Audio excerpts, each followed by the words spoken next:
My family said you're a poor imitation of your sister, face the truth. During Sunday brunches they all laughed, so I pushed my chair back calmly, stood up with dignity, and canceled the $50,000 medical debt I'd been secretly paying that was keeping Mom alive. Hey everyone! Stories like this mean something to you. Support us by subscribing. Say hi and tell us where you're watching from. Now let's get back into the story. The mimosa in my hand trembled as my sister Vanessa's laughter cut through the restaurant's gentle jazz music. I stared at the expensive brunch spread before me, eggs Benedict, Belgian waffles, fresh fruit, all of it suddenly tasting like ash in my mouth. My father leaned back in his chair, adjusting his reading glasses with that smug expression I'd learned to dread. I'm just saying what everyone's thinking, Mariah, he said, dabbing his mouth with the linen napkin. You've always been the knockoff version. Vanessa's the original, successful, beautiful, everything you try to be but can't quite manage. My younger brother, Derek, snorted into his orange juice. Even my cousin Tasha, who'd driven 2 hours to join us, couldn't hide her smirk. But it was Mom who destroyed me. She sat there perfectly still, picking at her omelet, saying absolutely nothing. The same woman whose medical bills I'd been paying for 18 months. The same woman whose chemotherapy appointments I'd rearranged my entire work schedule to attend. Come on, don't be so sensitive, Vanessa added, flipping her freshly done hair extensions. We're family. We can be honest with each other. The word family echoed in my mind like a cruel joke. I thought about the envelope in my purse, the latest payment receipt for Mom's treatment. $50,000 over the past year and a half. Money scraped together from my modest salary as a medical billing specialist, from skipped vacations, from the engagement ring fund I'd been building with my boyfriend Ryan. Nobody knew. I'd kept it secret because I thought that's what love looked like. Silent sacrifice, unconditional devotion. Looking at their laughing faces now, I realized I'd been worshipping at the altar of people who saw me as nothing more than a punchline. Vanessa had always been the star.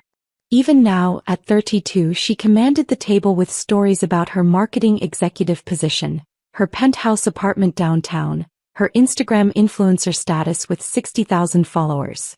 She wore a cream designer pantsuit that probably cost more than my monthly rent, her nails perfectly manicured in a shade called Champagne Dreams. So the client basically begged me to take the account, she was saying, waving her fork dramatically. I told them my rate is $15,000 for consultation alone, and they didn't even blink. That's the difference between being good and being exceptional. Her eyes slid to me, that familiar competitive gleam I'd seen since childhood. How's your little job going, Mariah? Still processing insurance claims or whatever? Medical billing, I corrected quietly, hating how small my voice sounded. And I actually just got promoted to senior specialist. Dad barely glanced up. That's nice, honey. Vanessa, tell us more about the Paris trip your company's planning.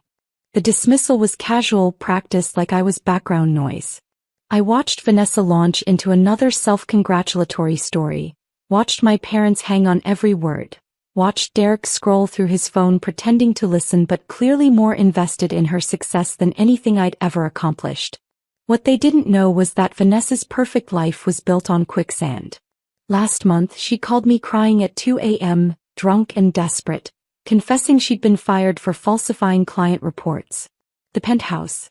Subsidized by a married man 20 years her senior. The designer clothes. Credit card debt approaching $40,000. I'd held her secrets because that's what sisters do. I'd even lent her $3,000 to cover rent, money she'd promised to repay within weeks. That was 4 months ago. Now she sat there, golden and glowing, while they compared me to her like I was a defective product someone should have returned for a refund.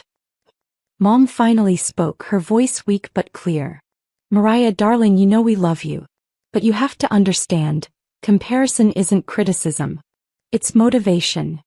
I stared at her, this woman I'd been keeping alive. The radiation had thinned her hair, but she'd gotten it professionally styled anyway, maintaining appearances even while her body betrayed her. Stage 3 breast cancer, the doctors had said. Treatable but expensive even with insurance.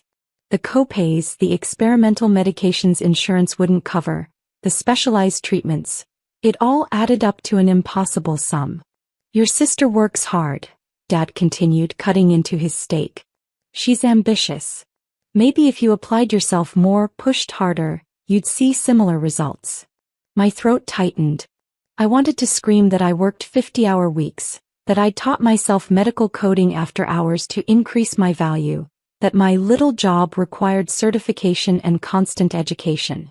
I wanted to tell them about the nights I'd stayed up helping Mom through chemo nausea, about the specialist appointments I'd coordinated, about the bills piling up on my kitchen counter. But I said nothing. Because that's what I always did. Remember when they were kids? Tasha chimed in, clearly enjoying the spectacle. Vanessa won every pageant, every talent show. Mariah was always just there. Second place. Honorable mention. I came in first at the science fair, I said, surprising myself with the memory. 9th grade. Derek laughed. Yeah, and Vanessa was homecoming queen the same year. Guess which one people actually remember? The waiter appeared, asking if we needed anything else. I wanted to tell him I needed new family members, but I just shook my head. Ryan had warned me about coming today. They don't appreciate you, he'd said, holding me close in our small apartment. You don't owe them your presence, let alone your peace. But I'd come anyway, hoping somehow today would be different. Hoping they'd see me. Really see me. That night I sat in my apartment, surrounded by manila folders and receipts. Ryan was working the late shift at the hospital. He was a respiratory therapist, so I had the space to myself. I pulled out the leather-bound notebook where I'd been tracking every expense related to Mom's treatment. The numbers told a story of devotion. $2,847 for the first round of specialty medications. $4,200 for the out-of-network oncologist who'd actually bothered to explain treatment options. $891 for the wig that looked natural enough to preserve her dignity. $6,500 for the clinical trial enrollment fee that insurance denied. Page after page, 18 months of sacrifice documented in my cramped handwriting. My phone buzzed. Vanessa's name lit up the screen with a text. You were so quiet today. Don't be mad, we were just joking around. Family roasts each other, that's what we do. Love you, sis. I stared at those words until they blurred. Love you. The phrase felt meaningless now, like saying bless you after a sneeze. Automatic, empty, expected. I thought about all the times I'd heard those words from people who'd proven through their actions they meant the opposite. My laptop was open to the patient portal for Mom's Cancer Center. I had power of attorney for her medical decisions, something she'd granted me during a particularly scary biopsy result. You're the responsible one, she'd said then. I trust you to make the right calls. Trusted me for life and death decisions. Just didn't respect me enough to defend me at brunch. I clicked through the payment history. $53,412. Every cent traceable back to my accounts, my credit cards, my carefully depleted savings. A second job I'd worked weekends for 6 months. My emergency fund completely drained. The medical billing specialist paying medical bills. The irony wasn't lost on me. Ryan came home around 11, smelling like hospital antiseptic and exhaustion. He found me still sitting cross-legged on the floor, surrounded by financial documents like some kind of accounting shrine. His face shifted from concern to understanding. He'd seen this before. Babe, he said softly, kneeling beside me. What happened today? I told him everything. The laughter, the comparisons, the casual cruelty served alongside $20 omelets. His jaw clenched tighter with each detail, his hands curling into fists. Ryan was gentle by nature, but injustice made him fierce. I'm done pretending this is normal, he said finally. Mariah, they're bleeding you dry. Financially, emotionally, you're killing yourself for people who see you as a punchline. She's my mother. Who didn't defend you. Who sat there while they tore you down. He picked up one of the receipts. $2,200 for that consultation in March. That was supposed to be our vacation fund. She needed it. What about what you need? His voice cracked. What about us?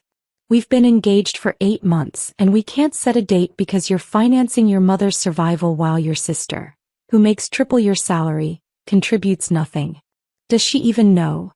No, I whispered. Nobody knows. Ryan stood pacing. Why? Why protect them from the truth? So they can keep treating you like you're worthless while you literally keep your mother alive. The question hung in the air. Why had I kept it secret? Part of me had thought that if they knew, they'd see my value, appreciate my sacrifice. But another part, the part that understood them better than I wanted to admit, knew the truth.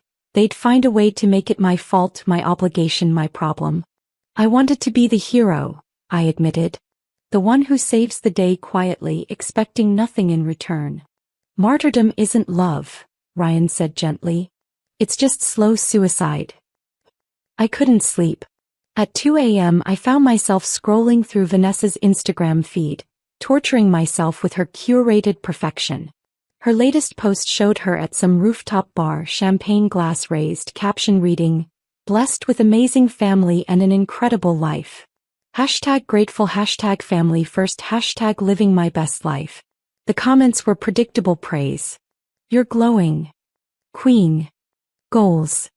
3,000 likes in 4 hours. I recognized several family members in the comments, including Mom, my beautiful girl, with 5 heart emojis. I clicked to my own profile. My last post was 6 weeks ago. A sunset photo, 37 likes. Mom hadn't commented on my posts in over a year. Then I did something petty, something small and human. I looked up Vanessa's financial situation through my work system. As a medical billing specialist with clearance, I could access patient accounts. Vanessa had been to the emergency room twice in the past 3 months. Once for anxiety attack, probably a panic attack about her crumbling lies. Once for acute alcohol intoxication.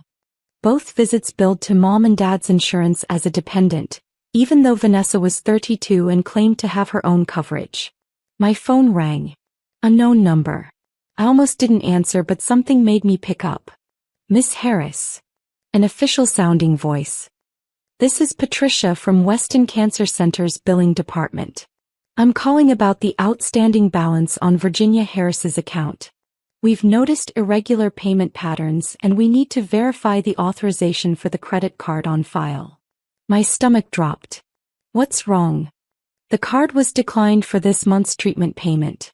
$4,800. We've attempted to process it 3 times.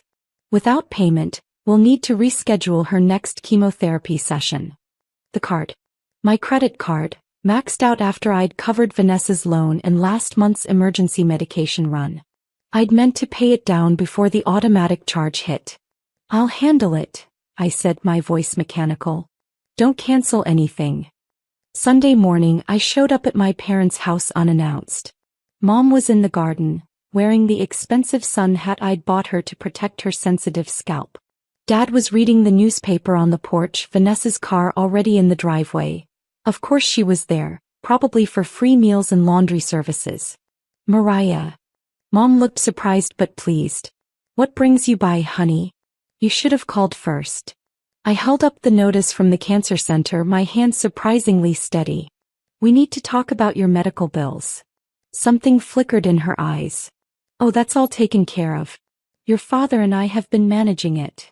"Really?" Kept my voice even. "Because the cancer center called me Friday night. My credit card was declined. The one that's been paying for your treatments for 18 months. The newspaper lowered. Dad stood up, his expression shifting from confused to irritated. "What are you talking about?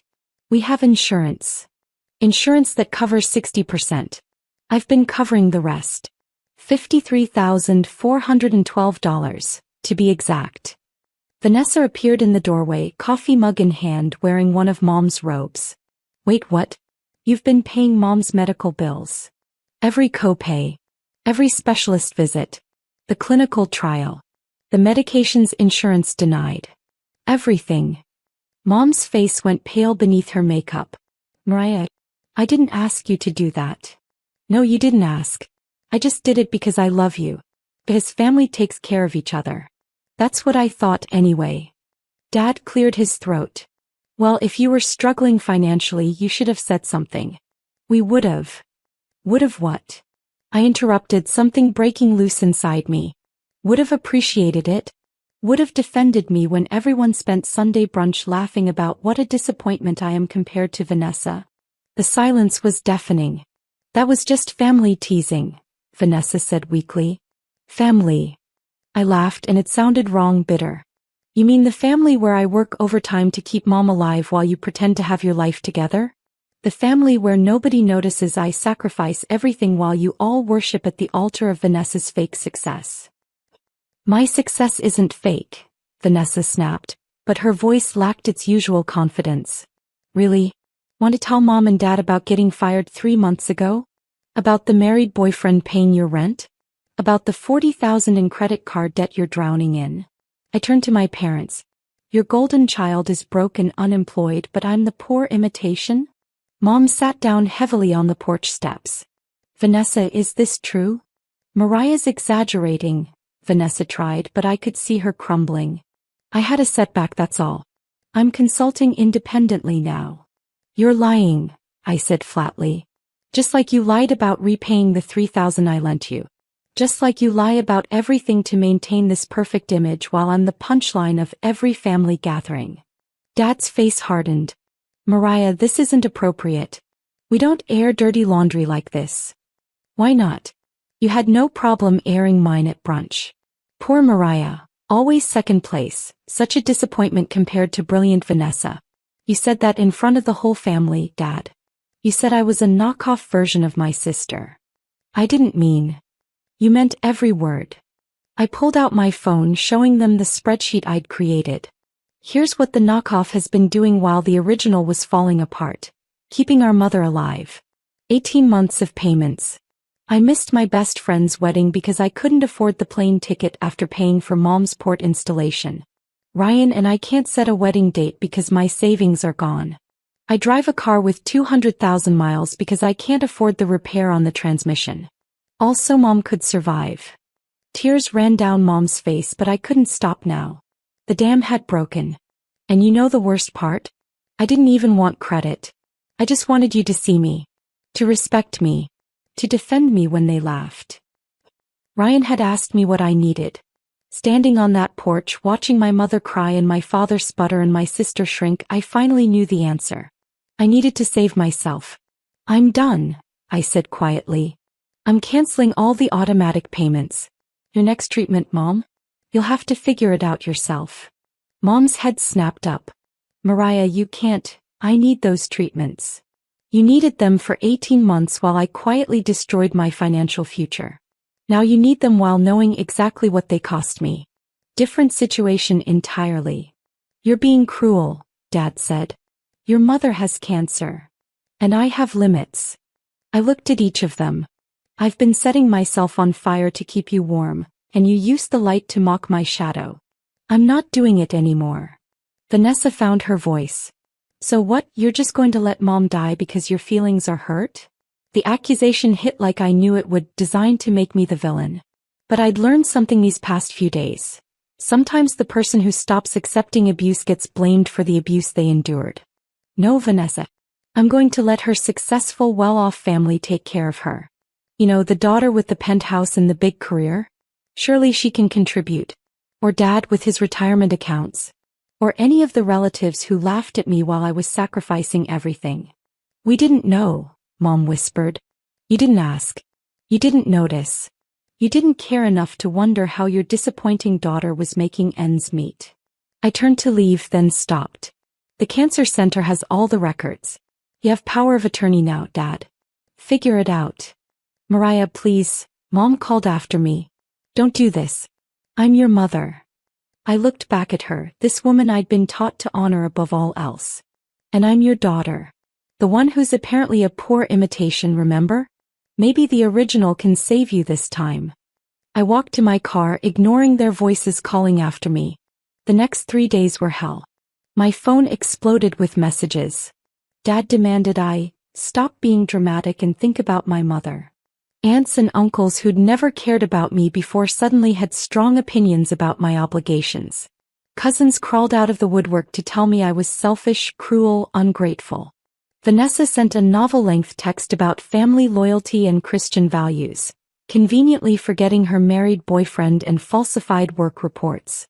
Mom could die because of your pride, she wrote. How will you live with yourself? The irony was almost funny. Almost. Ryan held me through the panic attacks, the guilt, the moments when I almost caved. You're not responsible for their dysfunction, he kept saying. You're responsible for your own survival. On Wednesday, Vanessa showed up at my apartment.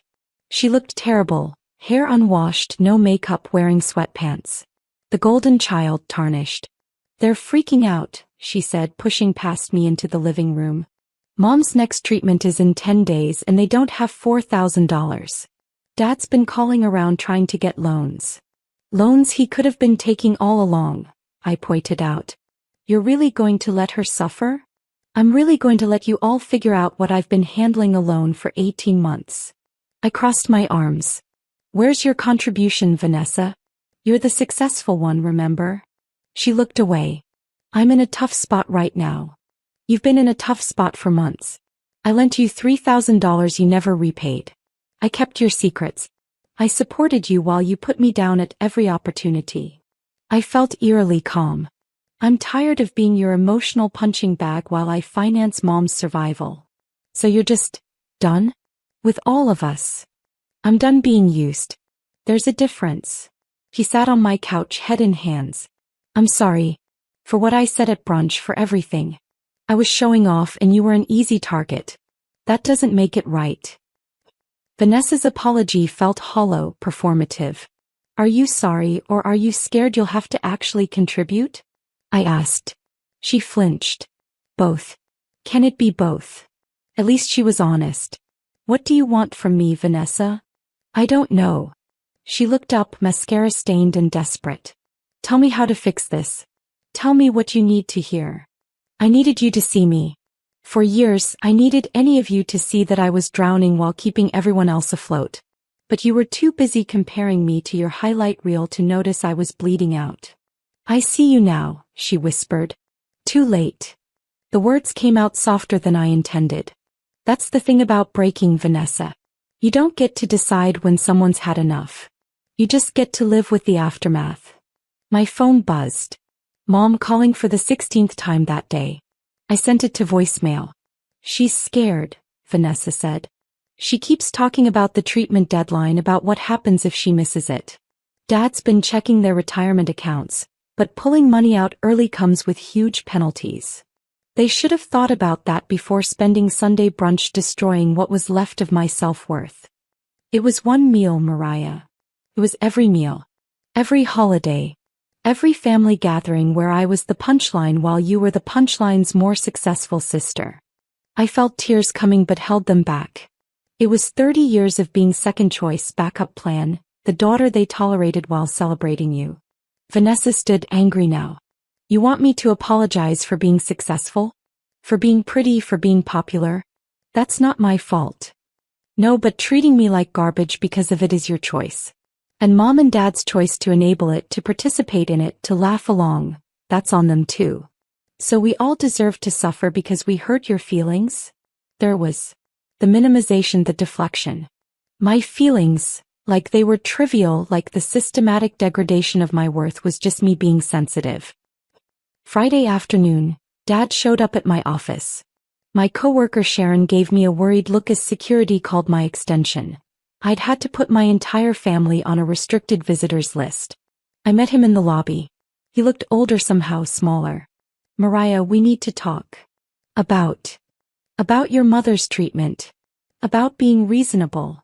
He shifted his weight, uncomfortable in the corporate setting. I've been looking at the finances. We can cover some of it, but not all. We need your help. No. He looked genuinely confused, like I'd spoken a foreign language. Your mother could die. Then save her. Take out loans. Liquidate assets.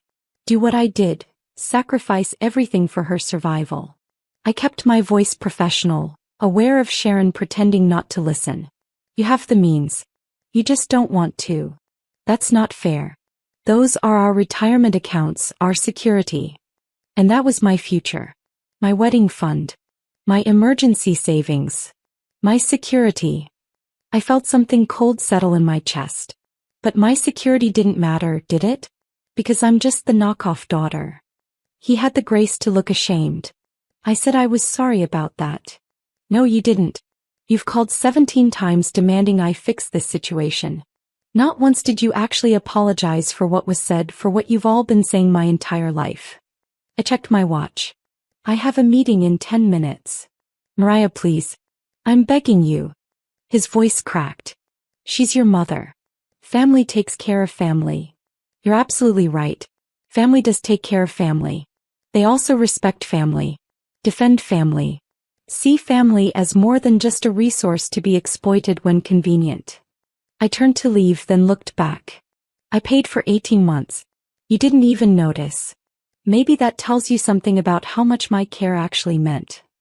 I walked away from my father standing in the lobby, and something in me that had been holding on finally let go. 3 months later, I sat in Dr. Walker's office. My therapist, another expense I was finally prioritizing. How are you feeling about your decision? She asked. Guilty, I admitted. Every single day. Mom's cancer progressed because they waited 2 weeks to figure out the payment situation. She's stable now, but weaker. They found the money? Vanessa finally sold her car and moved back home. Dad took a loan against his 401k. Mom's sister contributed some. They figured it out without me, just like I said they would. I twisted my engagement ring. Ryan and I had set a date finally, small ceremony, just us and close friends. But she's different now. Tired. And I wonder if that's on me. Dr. Walker leaned forward. Let me ask you something, Mariah. If you'd continued paying, continued sacrificing while they diminished you, would your mother be healthier? Maybe. Probably. The stress of the delay affected her recovery. And would you be healthier? The question sat between us. I thought about the panic attacks that had stopped. The resentment that had been poisoning me from the inside. The relationship with Ryan that was finally thriving now that I wasn't choosing my family's comfort over our future. No, I whispered. I'd be dead inside while keeping her alive. That's the cost nobody wants to discuss. She made a note. You're grieving, Mariah. Grieving the family you deserved but never had. That grief is valid. I thought about the last conversation I'd had with Mom, 3 weeks ago. She'd called, voice weak but determined. I understand why you did it. I don't agree with it, but I understand. You needed us to see what we'd been taking for granted. And do you? I'd asked. See it now. The pause was long. I see that I failed you. I see that I let your father and sister treat you poorly because it was easier than confronting them. I see that you sacrificed everything and we sacrificed you. Her voice broke. I don't know how to fix that, baby. I don't know if I can. I don't know either, Mom. We hadn't spoken since. The family group chat I'd been muted in for months showed occasional messages. They'd learned to function without me. Vanessa got a real job, humbled and working retail. Dad was learning what true sacrifice meant. The extended family stopped commenting on my choices after I blocked half of them. I was learning something painful but necessary. Sometimes love means walking away. Sometimes protecting yourself means disappointing people who were already disappointed in you. Sometimes the most powerful thing you can do is stop setting yourself on fire for people who won't even acknowledge the warmth. Ryan squeezed my hand as we left Dr. Walker's office. You okay? I'm learning to be. I looked up at him, this man who'd seen me at my worst and loved me anyway. I chose myself. That has to count for something. It counts for everything, he said. We walked to the car together, and somewhere behind me, I left the ghost of the daughter who'd believed unconditional love meant unconditional sacrifice. She was gone now, and in her place stood someone harder, sadder, but finally, painfully free. The family I'd saved had been my own. If this story resonated with you, please like and subscribe for more real-life tales of boundaries, betrayal, and healing. Have you ever had to choose between your family and your own well-being? Share your story in the comments. Your experience might help someone else feel less alone. Remember, choosing yourself isn't selfish. It's survival. And if you're struggling with similar family dynamics, please seek support. Therapy saved my life. Might save yours too. Hit that notification bell for part 2 where I'll share what happened at my wedding. Because yes, they showed up uninvited. You're not alone. You're not wrong. And you deserve people who see your worth.